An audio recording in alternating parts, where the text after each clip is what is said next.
So today's presentation is going to be about week 11, the most common errors that I see in the week 11 forum from previous classes. So today's presentation we're going to cover the writing process, the APA errors of the week 11 forum, and we're going to go over revision, which means that when we go over our paper, right now in week 11, we are in the last stage of the writing process. We are in the rewriting stage. Remember that in the pre-writing stage was week 7 when we decided on what our topic was going to be and we wrote an outline.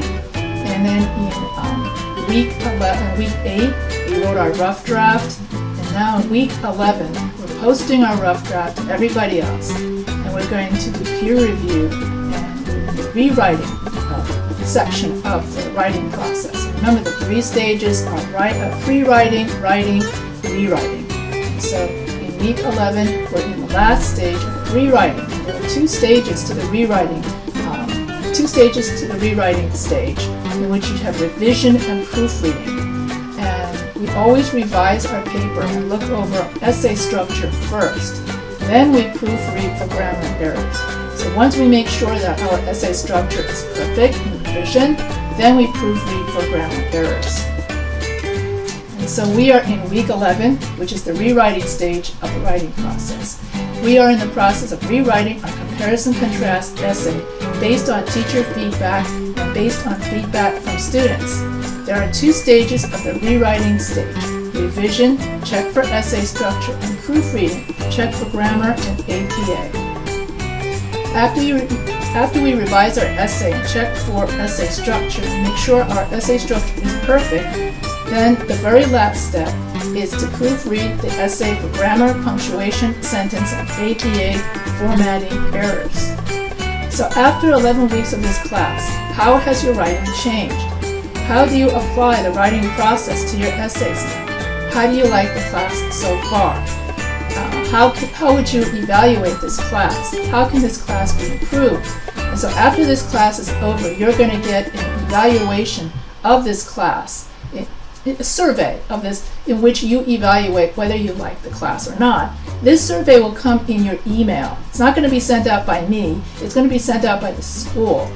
And so the school wants me to have every student fill out the survey, and so to tell the school whether they loved this class, whether they would recommend this class to other students, or if this class requires improvement, then you would tell the school, well, this class needs more of this, needs more of that, or you simply tell them, I love this class, I would recommend it to everybody else. And so that's week 12. I guess it's shortly after the class, or during week 12, I think, you will probably get this email. So keep an eye out in your email for the survey, because my boss wants me to have everybody fill out that survey in week 12. So here we're getting back to the writing process. So pre-writing is when we come up with the writing topic. Writing is when we convert the outline into a 5-paragraph essay structure. Rewriting is after you write your rough draft in paragraph format, you revise and proofread your paper before submitting your final draft. And so here we have the breakdown in which week 7 and week 8 was pre-writing, week 11 is writing, and then based on the feedback from the week 11 forum, rewriting, you rewrite your essay for your final draft for the week 12 final draft assignment. And so we're hitting the home stretch, just 3 more assignments, 2 more assignments to do, the week 11 forum and then the week 12 final draft. So in the pre-writing stage of Essay 2, we had fun in the week 7 forum where we all chose a topic and did a pro-con writing activity to help us come up with reasons for our thesis statement. Many pre-writing techniques include brainstorming, mind maps, and free writing, to name a few. The writing stage of the writing process is when we write our rough draft. This week you are handing in your rough draft of your comparison-contrast essay to the week 11 forum. In this week's forum, just post your rough draft before Wednesday of this week. Then peer review 2 student papers before Sunday of this week. And so when we do the peer review, here are the questions to think about. In revision, is there a thesis statement? Do the body paragraphs match the thesis? Do the body paragraph subpoints match the topic sentence? In proofreading, are there any grammar, punctuation, APA, or formatting errors? And then you ask yourself as you revise your paper, does my paper have a thesis statement? Do my topic sentences match the thesis? Do the supporting sentences match the thesis? And did I restate my thesis in my conclusion? So after I've checked to make sure that everything is okay, then I need to check for my grammar errors. So then I can have somebody else read my paper. I could take a break from my paper before I look it over, or I could read my paper backwards. I've never tried that one. How can I apply the writing process to my life?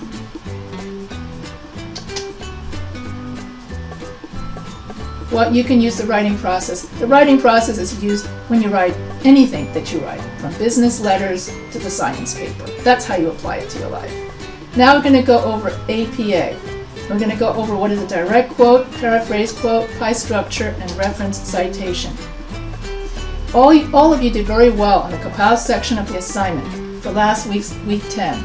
You all found credible sources for your paper, and in last week's Week 10 Credible Sources assignment, you all chose interesting scholarly subjects. You made mistakes, but when you did your, some of you made mistakes in leaving out quotation marks for your direct quotes. And some of you left out your author, date, and page number for your direct quotes. And others of you left out author and date for your paraphrase quote. And even more others, this is similar to what you did for what students did in week 9, where everybody just gave me their web address. And so instead, a lot of people were still missing reference citation. So these are the common errors from the week 10 Credible Sources assignment. And so when we have a direct quote, we are citing directly from the author. Here is what's wrong with this quote. Well, obviously this person forgot to put in her quotation marks, and also there's no author name and date. That's what's wrong with this one. And then this one has no author name and it has no date. So when you do a paraphrase quote, you don't need quotation marks. You just need a author and date. Okay, what's wrong with this? So as you can see, this reference citation, and this I went over last week, okay? This person just gave me a web address. And so what's a reference citation supposed to look like? Where you're supposed to have the author name, the date, the article name with italicized publication name, and then you have to have the date that you retrieved the website, and then last but not least is the web address. So remember, for your paper, you need to have at least, for your comparison contrast paper, you need to have at least one in-text citation and one APA quote. And so here is an example of a direct quote. And so when you have a direct quote, you need to have quotation marks, then you have Smith, date, and page number. Or you can say Dr. Smith, the majority of Americans are obese, and then you can write it like this. A paraphrase quote is when we summarize the quote in our own words. We do not need quotation marks for a paraphrase quote. We also do not need a page number. So all of this you did for your week 10 last week. So this is just review. And then we only use one in-text citation per paragraph. I call this pie structure. P is the main point from the thesis. That's the first sentence that relates back to the thesis. I, you would write the in-text citation, one in-text citation of less than 3 lines. Then you write 5 sentences that explain this quote. This is known as pie structure. Here's an example of pie structure. So here's the thesis statement. Smoking causes lung cancer, throat cancer, and stomach cancer. So the first sentence, which is P for point, is the first sentence goes back to the, is a topic sentence that goes back to the thesis. Then I stands for in-text citation. And so you have one in-text citation, 80% of Americans who smoke die of lung cancer at an early age. Then you put in the author's name, the date, and the page number. Then you write 5 sentences about why is this one in-text citation important? What does this in-text citation mean? Okay, so that's pie structure. And also when you have references, your references come at the end of your paper, after the last page of your paper. And so make sure that each reference citation is in alphabetical order. And so you have to have the author name, the date, this has to be italicized, and then you have to have the publication name, date you retrieved the website, and then the web address. Here you have a student who has no APA citations. And so that's what's wrong with this essay. You have to have at least one APA citation in your essay. Now that looks much better. Books will have someone paint a mental picture. This one has a APA in-text citation, which makes the sentence look much more credible for the reader. And then what's wrong with this reference?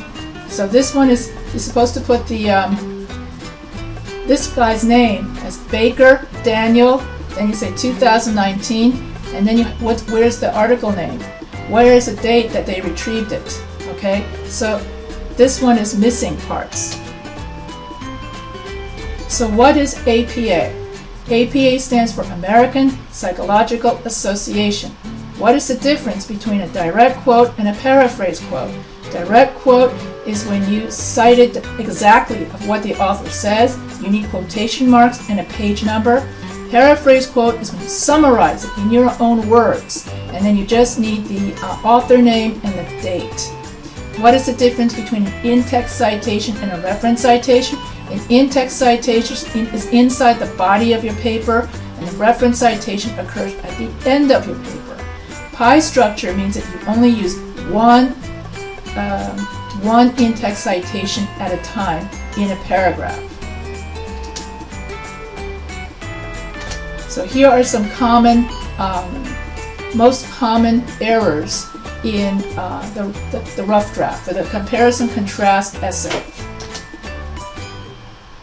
So when we look over essay structure, we look over how the introduction, we look over the body paragraphs, and we look over the conclusion. So this is known as essay structure. When we write an introduction, we are doing it as an upside down triangle. We start out general, and then we become more specific. And then a thesis statement is the last sentence of the first paragraph. And then you have 3 body paragraphs where you have the main point from the thesis statement. Then you explain that thesis statement, the topic sentence. And don't forget to have first, second, and third in between all of the body paragraphs. When we have a conclusion, the first sentence we restate the thesis. Then whenever you have a thesis statement, then you become more and more general. So in the introduction, you start out general and you become more specific, and then in the conclusion, you start out specific and become more general. So it's the opposite. That's why you have one is an upside down triangle and the other is a triangle. So think of it this way. Think of your essay like a hamburger. So here you have the topic, sentence. Actually, this is a paragraph structure. So think of your paragraph as a hamburger. The topic sentence introduces the main idea. Then you have your supporting sentences. And then the closing sentence restates the main idea and transitions to the next paragraph. Make sure that each paragraph has 5 to 7 sentences. So your thesis statement should have the topic, your opinion, reason 1, reason 2, and reason 3. And your thesis statement is always a sentence. It's never a question. Some of you are still writing a question as your thesis statement. Your thesis statement is always a sentence placed at the end of the first paragraph. Here's more on parts of a paragraph that I remember seeing all of this when I was a kid. Topic sentences state the main idea of the paragraph and matches the reasons from your thesis statement. And so here you would have childhood is better than adulthood because a child can play all day, a child has no jobs, and a child has no adult responsibility. And then you have your topic sentence would be a child can play all day. And then the next paragraph, the topic sentence is a child has no jobs. And then the next paragraph would be a child has no adult responsibility. When we write our introduction, we have three different parts. You have the hook, the bridge, and the thesis. The hook is the first sentence that hooks you to the grabs the reader's attention. Bridge means that you have 5 sentences before your thesis statement that gives the thesis statement context. And then the last sentence of the first paragraph is your thesis statement. So what comes before the thesis statement? You have the hook, the 5 supporting sentences, and that is the structure of your intro. Body paragraphs you can think of as transition, reason, evidence, answer, and title. So this is like pie structure, very much like pie structure. Okay, just like pie structure. And so here, your body paragraph, the first sentence relates back to the thesis. Then you have your 1 in-text citation, and then you have your 5 sentences. Once again, this is pie structure. See, pie structure. You have your main point from the thesis, the topic sentence, I became a nurse because I want to help people. And then you have 1 in-text citation, 83% of nurses feel satisfied with their job. Okay, so that's the 1 in-text citation. And then you write 5 sentences about that in-text citation. And that about covers pie structure. And that's how you place an in-text citation into your paper. In your conclusion, you're going to restate the thesis statement and then write 5 sentences that summarize your essay. And so every paragraph should have 5 to 7 sentences. The first sentence is a rewrite of your thesis statement. Then write 5 sentences that best highlights and summarizes the main points of your essay. The conclusion tells the reader what to do in the future and what takeaway lessons the reader learns from your essay. Once again, this is your conclusion paragraph in which you restate the thesis, summarize key points, and what takeaway lessons are there. Here are the examples of people's mistakes. Okay, so now we're done with the revision portion of the rewriting process, and we will proceed now with proofreading, the editing portion of this presentation, where we talk only about grammar and punctuation errors. And so common grammar errors are comma usage, sentence structure, colon versus semicolon errors, transition words, and abbreviation. And so I took all of these errors from different people's papers. I myself did the very same thing and obtained my bachelor's degree in art history. You need to capitalize bachelor's. Always capitalize proper nouns. It was when I was 28 that I took a job managing a veterinary office. So here at 28, spell out numbers of less than 3 words. So it becomes 28. That was your week 3, I think, quiz. There are many 2-year programs that allow you to become a healthcare worker, including the ADN program to become an RN. So when you write an abbreviation for the first time in a paper, you need to write it out. Then you can use ADN the rest of the time. So what does ADN or RN mean? So that was her mistake. Here, somebody forgot to put a comma before so. Use a comma when fanboys is in a compound sentence. I want to become a nurse, comma, so I can travel to the U.S. This person misspelled rapport. And here's another comma error mistake. I learned those study habits, comma, and they have benefited me. So always put a comma before the coordinating conjunction. And in this entire page, these are people who forgot to put comma usage before and fanboys. Here you need this person needs a comma. Here another, so fanboys, this needs a comma, and but, that needs a comma. So you can tell that not putting your commas in front of fanboys is a very common mistake.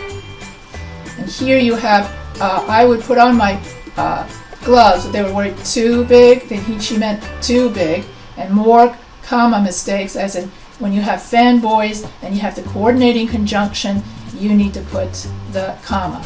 He worked very hard during those times, comma, and it inspired me to follow my dreams. Then when you have a prepositional phrase, a preposition shows time and place. And so when a prepositional phrase is at the beginning of a sentence, you need a comma. In school, comma, we learned a lot about what patients need. So use a comma when a prepositional phrase starts a sentence. And then here you have another fanboy. Motherhood has shaped me into a better person, comma, and my maturity has increased. Same thing, okay? More fanboy mistakes, okay? And here I lay with him, comma, and he always feels my touch. Or here, I'm thankful there is finally a vaccine, comma, and patient minds are put to ease.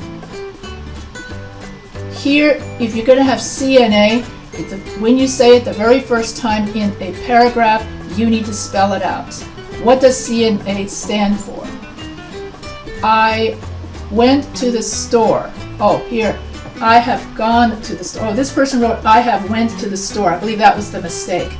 And she meant, I went to the store or I have gone to the store. But you can't say, I have went to the store. Another one is, I have became a nurse. No, it's either I have become a nurse or I become a nurse, not I have became a nurse. So that means that person needs to study their irregular verbs. And here, my friends and I like to kick back and chill during the weekend. We avoid cliches, like kick back and chill. So find another way to say this, like I like to relax during the weekend. Use formal English, like that. And then have made a lot of bad decisions in my life. That's a sentence fragment, okay? It's missing a subject. In elementary school, I would go down to the nurse's office. So you have to have in elementary school, comma. When you have a prepositional phrase at the beginning of a sentence, you need a comma. And here you got to write out the number 19. Here you got to write with a knowledge of how to take their medications and live a healthy lifestyle, comma.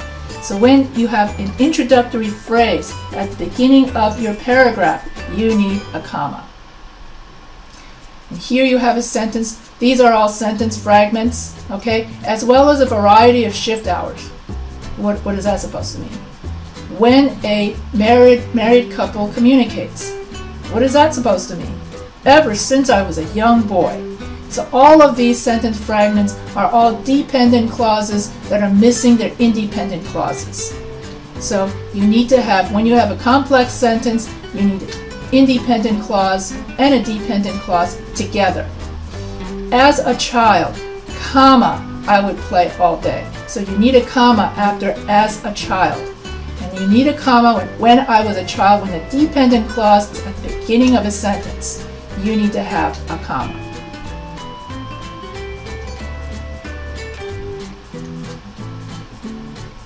So when we do proofreading, we go over spelling, grammar, and typing mistakes. Consistent language, meaning we don't say, let's chill out. And you perfect your writing, and you get better at your writing. So here's what sentence fragment is. So remember, I showed you several students who had sentence fragments, meaning that they only had bits and parts of a sentence. So here, under the bed, that's missing a subject. So you have to say the toy was under the bed. We're missing your verb, the man in that house. What about the man in that house? So here you're missing a predicate. So the man in that house lives alone. Now that's correct. Incomplete thought. After they finished dinner. Okay, what did they do after they finished dinner? Sentence fragments are dependent clauses or incomplete thoughts that cannot stand alone. This was the meat of your week 7 quiz, where we went over what are sentence fragments, and we went over how you cannot have incomplete dependent clauses as a complete sentence. So you need to, when you revise your paper, you not only have to make sure you have sentence variety, you have to make sure you don't have sentence fragments. And here is for comma usage, okay? Being tired, you have to have a comma when you have an introductory phrase at the beginning of a sentence. Being tired, he went to bed. For the complex sentence, as he was tired, he went to bed, because as is a subordinating conjunction, and you make this whole thing a dependent clause. So when the dependent clause is at the beginning of the sentence, we put a comma. And here this is a review of sentence structure. Simple sentence, nurses treat sick people. Compound sentence, nurses treat sick people and they advocate for their patients. So here you have to have a comma. Complex sentence, while nurses treat sick people, they also advocate for their patients. Avoid too many simple sentences in a row. So if you look over my sentence revision PowerPoint and you listen to that, I do an entire PowerPoint called Sentence Revision in how you can combine your simple sentences together. You use relative clauses, for instance, so that your essay does not sound so choppy. Then you want to avoid run-on sentences. Okay, run-on sentences are the same thing as sentence fragments. Okay, so avoid's different from my own. That's a sentence fragment. Puts the blocks back in the toy box. Also a fragment. Here you have run-on sentences because you're missing a period. Grandma teaches us how to play the piano. Where's the period? It isn't easy. Or you say and. Either you put it period or and. Okay? So this is a run-on sentence because they're missing a lot of punctuation. So you got to remember to punctuate. So avoid run-on sentences. Jack studied hard, and you need a comma. I mean, not a comma. You need a period, and then you need to capitalize. Always capitalize the first word of every sentence. Here, you're missing a period. So then you end up with run-on sentences. So 3 ways to correct run-on sentences is make 2 sentences, add a comma or coordinating conjunction, or use a semicolon to separate your sentences. Okay, so we use a colon when we want to list things. So here you would say, the expedition had 3 goals: explore, seize land, and find gold. So whenever you want to list something, you use a colon. You use a semicolon when you want to join different sentences together, and it means and you want to have parallel structure in your thesis statement. So a semicolon is used to separate sentences that are related to each other, like the sentences in your thesis statement. Childhood is better than adulthood because as a child, you can play all day, semicolon. You don't have to hold a job, semicolon. And you don't have adult responsibilities like bills. So semicolon, semicolon, and semicolon. A colon is used when you are about to list something. I am bringing 3 things to the picnic: applesauce, soda, and hot dogs. Well, that sounds good. I'm hungry. Anyway, so here you have different ways of comma rules, okay? And so here, when you have a dependent clause at the beginning of a sentence, we have to have a comma. Whenever we have fanboys, you have to have a comma. And whenever we have who and which at the beginning of a sentence, you have to have 2 commas. And so this is your week 7, I believe, comma usage quiz off the top of my head. I could be wrong, but I know we studied this. Oh, I think that could be week 3. Yeah, when we studied it. But we studied all of these rules throughout the quizzes. Week 1, week 3, week 5, week 7. We studied all of these rules. And so now, you just have to learn to apply the rules that you learned in your quizzes to what you write. Okay? So when John walks the dog, comma, he also chews gum. After I go to bed, this I know is week 7 quiz. After I go to bed, comma, I turn off the light. Before I go to bed. So whenever you have the dependent clause at the beginning of a sentence, we use a comma. We always use a comma before fanboys. But, and, but, for, so. No, this is by far, the most common grammar mistake everywhere. Use a comma after an introductory phrase. As a nurse, comma, I have to learn to deal with all kinds of people. With only a high school diploma, comma, Dave Jones became a billionaire. Use a comma after a transition word.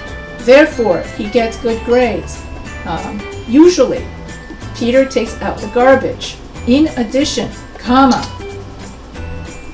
So using comma with introductory elements. Well, I guess you can follow me. I better ask my mom first. And you use a comma when a prepositional phrase is at the beginning of a sentence. At the stoplight by the school. Turn left. Adverb phrases. After watching carefully, Ben tried to do it himself. Infinitive phrases. To walk behind the waterfall, you must follow the Hidden Falls Trail. And after transition words. Unfortunately, Mom was sick on her birthday. These are all prepositional phrases that show time and place. And whenever a prepositional phrase starts a sentence, you need a comma. So prepositions show place and movement. Down the stairs, up the stairs, out of the box, into the box. So into the box, I put my Christmas gifts. So then into the box, comma, I put the, Christmas gifts. On the box, comma, I see a ball. Under the box, comma, I see a ball. You get the idea. So whenever a prepositional phrase starts a sentence, you need a comma.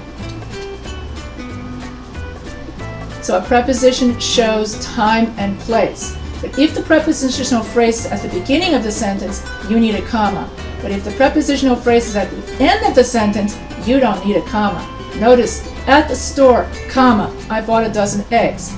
But if the prepositional phrase is at the end of the sentence, you don't need a preposition. You would say, I bought a dozen eggs at the store. Here, the same thing. Remember that prepositions show time and place. So for 30 years, comma, I have lived in Los Angeles. So when the prepositional phrase is at the beginning of the sentence, you need a comma. But if it's at the end of the sentence, I have lived in Los Angeles for 30 years, you don't need a comma. Here are the different types of pronouns. Subject, this I know we did in the week 1 and week 3 quiz. So here you have the subject pronoun, which comes before the verb. I, you, he, she, it, we, you, they. And object pronouns come after the verb. Me, you, him, her, it, us, you, them. I still hear people say, John and me went to the party. No, John and I went to the party. Because went is the verb, and therefore we use subject pronouns before the verb. You can't say he gave I the money. He gave me the money, because then when it's after the verb, we use me. So just before and after the verb, that's all you have to remember. So here you would say, John and I went to the party. Sharon gave us money. Her gave we money. Nope, it's she gave us money. John and me went to the party. It's John and I went to the party. And yeah, people still write that way and talk that way too. When you have transition words, you can have transition words of addition, contradiction, comparison, order, and sequence. So you should get yourself a list like this so that you don't keep repeating and. You could say in addition, moreover.